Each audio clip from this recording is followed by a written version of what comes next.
कहानियों का चैनल एक समय की बात में आप सभी का स्वागत है। आज हम चैत्र माह में आने वाली गणगौर की कहानी सुनेंगे। एक बार शिवजी ने यात्रा पर जाने का निर्णय किया। वह पार्वती जी से बोले कि मैं नारद जी के साथ यात्रा पर जाना चाहता हूँ। इस पर पार्वती जी ने भी संग जाने की जिद की, लेकिन शिवजी बोले कि इतनी लंबी यात्रा में तुम जाकर क्या करोगी? तुम्हें काफ़ी कष्ट भी होगा और हमें भी हो सकता है तुम्हारे कारण असुविधा का सामना करना पड़े। लेकिन पार्वती जी कहाँ मानने वाली थी। वह भी शिवजी और नारद जी के साथ यात्रा पर हो ली। यात्रा पर तीनों निकल पड़े। यात्रा पर चलते चलते वह एक गांव में पहुंचे। उस दिन चैत्र शुक्ल की तीज थी। जब गांव वालों को मालूम हुआ कि स्वयं साक्षात शिवजी और पार्वती जी उनके गांव में पधारे हैं, तो सभी गांव वाले बहुत प्रसन्न हो गए। इस पर जो अमीर महिलाएं थीं वे फटाफट अपने घर पर चली गई और उनके लिए पकवान और महंगे महंगे आभूषण, थाल आदि का इंतजाम करने लगी। इस इंतजाम को करने में उन्हें काफ़ी देर लग गई, लेकिन जो बेचारी गरीब महिलाएं थीं वो जैसी थी वैसी ही उन्होंने फटाफट उठकर और पार्वती जी की हल्दी, कुमकुम और फूल उनसे आओ भगत उनकी की और पूजा की। इस पर पार्वती जी बहुत खुश हुई और उन्होंने सारा सुहाग रस उन गरीब महिलाओं पर छिड़क दिया। वह अटल सुहाग लेकर वह महिलाएं सब अपने अपने घर चली गईं। अब अमीर महिलाएं जो तैयारी में लग गई थीं, जिनको बहुत देर हो गई थी, अब वो आईं सारे 16 श्रृंगार आभूषण लाद कर और चांदी के थाल और फूल काफ़ी पकवान लेकर वो आई आओ भगत में। अब शिवजी बोले कि तुमने सारा सुहाग रस तो उन गरीब महिलाओं पर छिड़क दिया था, अब इनको क्या दोगी? इस पर पार्वती जी बोली कि इन्हें इनके अनुसार सुहाग रस मिलेगा। तो जैसे ही वह स्त्रियां पास आई और पूजा पाठ करके वह महिलाएं चुकी, तो पार्वती जी ने क्या किया कि अपनी उंगली चीर कर और उन पर रक्त छिड़क दिया और एक तरह से सुहाग रस उन पर छिड़क दिया उन्होंने। जिस पर उस रक्त के जैसे छींटे पड़े उन्होंने वैसा ही सुहाग पाया। इस काम से भी निवृत्त होकर अब पार्वती जी बोली, हे महाराज, अब मैं भी अपनी पूजा कर लूं। तो शिवजी ने कहा कि मैंने तुम्हें कभी पूजा करने के लिए मना किया है? तो पार्वती जी बोली, नहीं, मैं यहाँ पूजा नहीं कर सकती, इसके लिए मुझे कहीं नदी और तालाब पर जाना पड़ेगा, मैं वहीं पूजा करूँगी। तो शिवजी ने इसकी इजाज़त दे दी। पार्वती जी फिर एक नदी के तट पर आ गईं और अपनी पूजा पाठ करने लगीं। पार्वती जी ने पहले नदी पर जाकर स्नान किया और फिर एक बालू के महादेव जी बनाए और उसकी पूजा की। पूजा के बाद उन्होंने बालू के ही पकवान बनाकर और शिवजी का भोग लगाया, परिक्रमा की और नदी किनारे से ही एक मिट्टी का टीका उन्होंने माथे पर लगाकर और 2 कण बालू के प्रसाद के रूप में खा लिए और फिर वह शिवजी के पास वापस आ गई।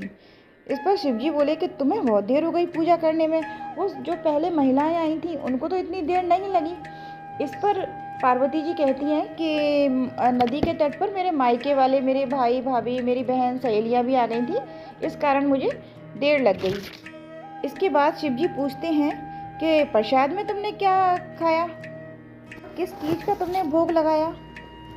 इस पर पार्वती जी बोली, जो मेरी भाभियाँ दूध भात लेकर आई थी इसी का भोग लगा दिया और मैंने वही खाकर आ रही हूँ। तब शिवजी बोले, पर तुमको ऐसा नहीं करना चाहिए, हमको छोड़कर तुम अकेली ही अपने भाई भौजाई के साथ भोजन कर आई, हम भी दूध भात ये भोजन करेंगे। पार्वती जी ने कहा कि नहीं, अब तो दूध भात का समय निकल गया है। उन्होंने कहा, भोजन ना सही, चलो कोई बात नहीं, लेकिन हम तो अपने साले सरेस तो मिल ही सकते हैं ना, चलो मिलकर आते हैं। जब शिवजी उठकर चलने लगे, पार्वती जी कहने लगी कि कहाँ से भाई भाभी लेकर आऊँ, अब यहाँ कहाँ गांव बस्ती है, पर ठीक है। भगवान का ध्यान रखकर शिवजी के पीछे पीछे हो ली। अब थोड़ी ही दूर चली होंगी कि नदी किनारे उन्हें एक सुंदर एक माया का महल दिखाई देने लगा। महलों के अंदर गए तो वहाँ शिवजी के साले और सरेज और सभी परिवार के लोग मौजूद थे। उन्होंने अपने बहन बहनोई का प्रेम से स्वागत किया। 2 दिन तक अच्छी तरह मेहमानदारी होती रही। तीसरे दिन सवेरे पार्वती जी ने कहा, बस मेहमानदारी अब हो चुकी, अब अपन को यहाँ से चलना चाहिए। परंतु शिवजी ने कहा, अभी मेरा तो यहाँ से जाने का बिल्कुल मन नहीं है। बहुत कुछ विवाद होने के बाद पार्वती जी रूठ कर तो चल दी। शिवजी को भी अब उनका साथ देना पड़ा। आगे शिवजी और पीछे पीछे पार्वती जी और उनके पीछे पीछे नारद जी, तीनों साथ साथ चल दिए। तीनों यात्री चलते चलते बहुत दूर निकल गए। संध्या होने का समय आया तब शिव जी बोले, पार्वती जी, मैं अपनी माला तुम्हारे मायके में भूल आया हूँ, अब क्या उपाय है उसको लाने में। तो पार्वती जी ने कहा, मैं खुद ही माला उठा लाती हूँ। इस पर शिव जी ने कहा, तुम इतनी दूर अकेली कहाँ जाओगी, हम सब तुम्हारे साथ चलते हैं। पार्वती जी ने इस बात पर आपत्ति की। तब नारद जी बोले, आप लोग इसी जगह रहिए, मैं ही माला उठा लाता हूँ।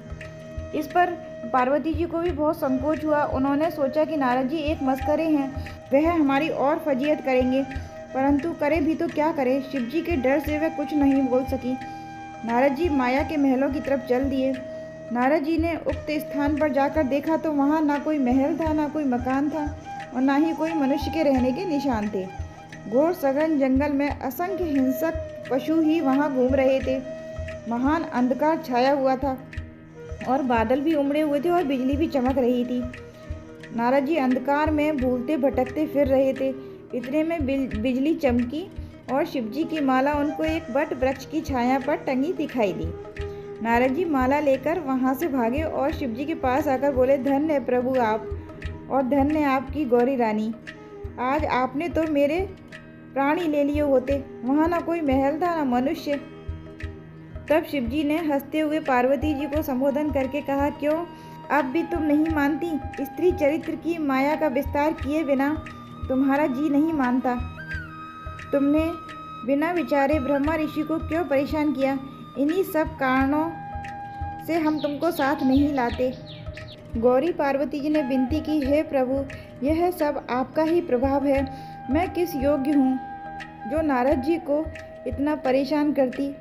तब नारद जी ने शिव पार्वती जी दोनों को ही आशीर्वाद दिया कि आप दोनों की जोड़ी इसी तरह बनी रहे और आप दोनों इसी तरह अपनी कृपा दूसरों पर बरसाती रहें।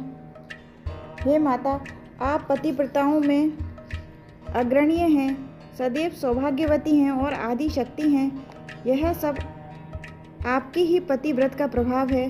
सब स्त्रियां तुम्हारे नाम मात्र के स्मरण से अटल सौभाग्य प्राप्त करती हैं। आप दोनों की इस यात्रा में चैत्र शुक्ल की तीज आने पर उन महिलाओं ने अपना अटल सुहाग प्राप्त किया।